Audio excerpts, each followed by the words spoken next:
My boy best friend thinks we've been dating for a year. I just nodded and said, all right, see you in a bit. No meltdown, no screaming, just acceptance. He leans down to kiss me again, which I just accept at this point. It's a nice kiss besides the fact that my mind is somewhere else. He leaves and I get a text from his hockey coach. Tell your boyfriend to come to practice early tomorrow. He'll listen if it's you. Besides being shocked at the fact he told his coach we were dating, this led me down a rabbit hole of finding out who else thought we're dating. And apparently, the majority of people I talk to think we're dating, or in their words, of course know we're together, and just never talked about it to me. I don't think it's a prank solely on the fact that his mom called me his girlfriend. They don't have the closest relationship. She is a very traditional, conservative, and religious Korean woman, always serious and does not play around. There's nothing he could have done to have her go along with something like this, especially when she wants him to marry young with a nice Korean girl, which I'm not. Also, he just does not seem like the guy to play with people like this. He might be dumb and oblivious, but not horrible. I don't know what to do now. I mean, he's a great guy, don't get me wrong, and if the last 5 years are anything to go by, he would be a great boyfriend, maybe even in the future a husband. But I've never looked at him that way, so I can't say I love him. When this occurred, it was like the glass shattered and I saw how differently he looked at me, how he talked and acted, stuff that never changed since the beginning, but for some reason I've never noticed. I can't sit here and pretend I love him like that. I wasn't thinking about him in that sense all this time. But on the other side, I don't want to hurt him. He clearly thinks we've been together for that long, so he has to have strong feelings for me, and I don't want to step on them and scar him like that. I can't just keep dating him though, something that I've apparently been doing for a year. I could learn to love him eventually. It wouldn't take much, to be honest, but it wouldn't be fair to him or me. In my defense, who dates someone and just does not ask them about it? If the roles were reversed and a year ago something happened where I was like, shit, I love him, this was probably a date, we're probably dating right now, I would have confirmed with him, or at the very least said something for the following year, not only at the 1 year mark. I just don't know what to do. I'm scared and angry, disappointed in myself for not recognizing the situation sooner, feel like I'm stuck between a sword and a wall. Last thing I want is to hurt him, but I also don't want to lie to him. How should I go on about this with him? Update. Turns out he's just dumb and sad, or maybe crazy and psychotic. I did give him way too much benefit of the doubt. I brought it up to my psychiatrist, showed her the Reddit post I made, a few of the messages I've received, and she basically had the attitude of, hey, remember that great guy? Well, he's a piece of shit now. So let's learn about moving on and figure out a way to break it off. I decided that we should meet up in a public space. Before his practice, I sent him a text and asked if he wanted to meet up at a coffee shop we both know. He called, said yes, and you sound serious, should I be worried? To which I said, honestly, yes, you should.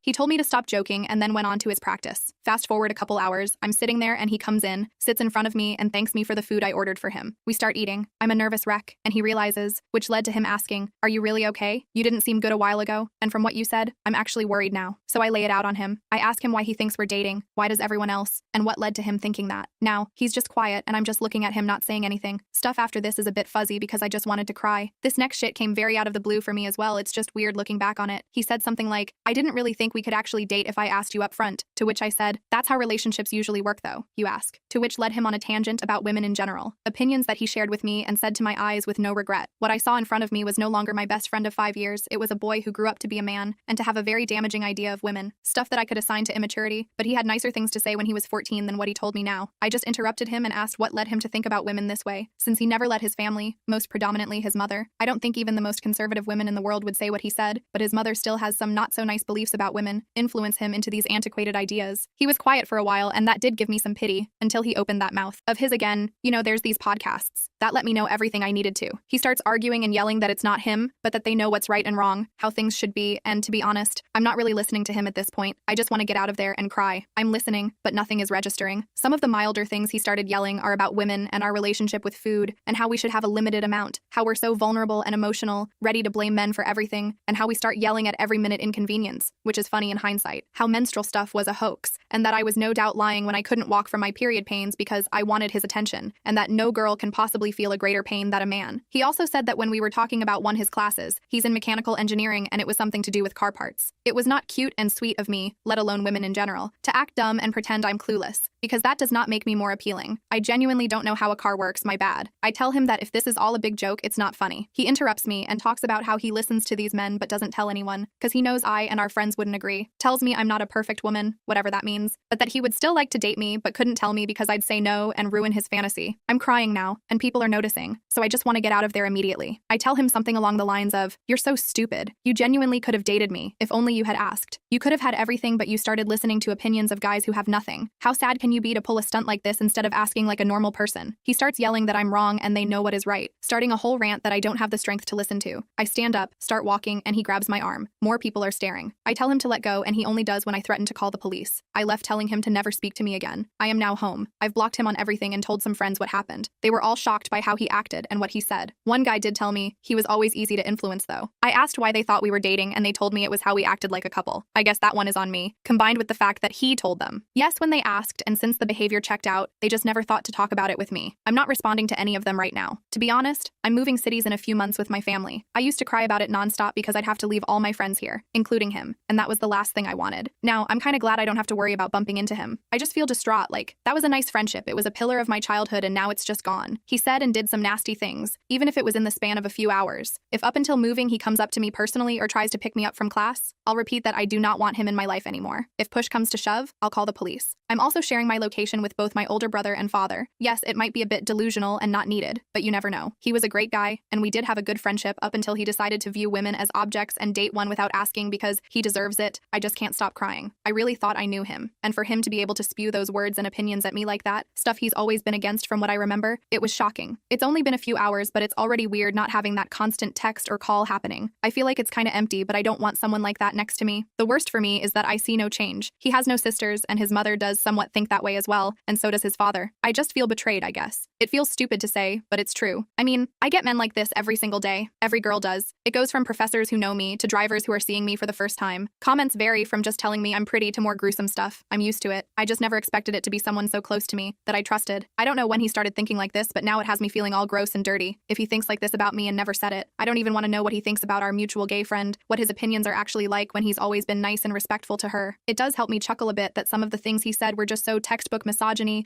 that it seems he learned them on some Sigma Instagram account. That is so stupid. It's kind of hilarious if you omit the part where he said RP is not a real problem. So, that is that. I thought I had a nice friend by my side, but guess not.